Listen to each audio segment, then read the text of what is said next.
And in the assignment, you'll see a variety of varying kinds of inputs. So you can imagine a situation like this, and let's say we're driving the inner coil. We could drive either one, and looking at the output on the outer coil. So if we put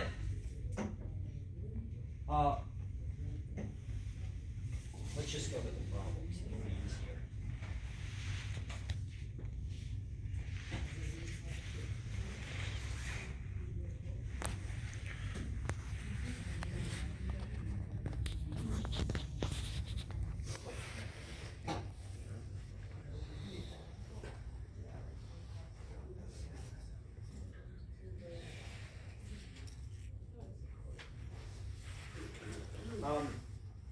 Do you want to ask about any of them? Number 10. Question about what you were just talking about. What was that thing you were dropping in there?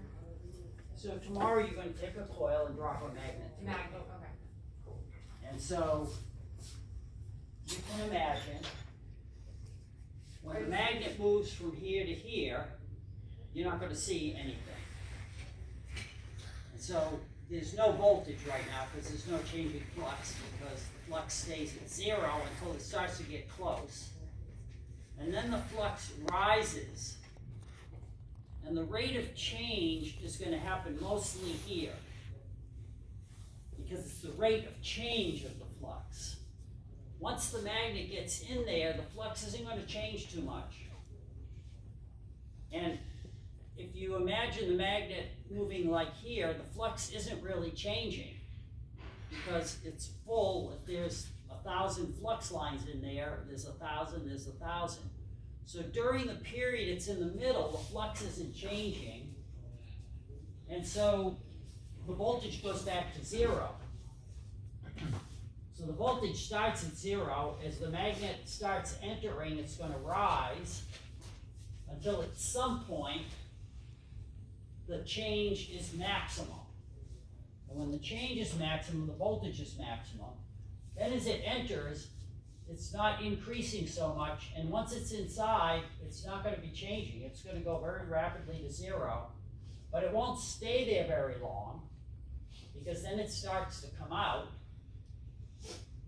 And now all that flux is going away, so you get an induced voltage in the opposite direction. And then once the magnet gets to about here, the change is good, pretty much 0 flux. Did you put the north or the south in? It doesn't matter. And if you reverse them, what's going to happen? This will flip. You'll start with a negative and get a positive. And you'll see it both ways when you do this. So and the direction doesn't really matter. So what's that example? Is that the north going in, like as that wrap is? It doesn't matter, because I can turn the coil. Anything I do turns it. Alright. So it depends on what arrangement I choose, and that's why it's not really important whether, if you had to figure this out, you would have to look at the way in which the coil's wound, and which pole of the magnet was coming in, and then use Lenz's law to get it. We should be able to do that, but I don't want to do that right now.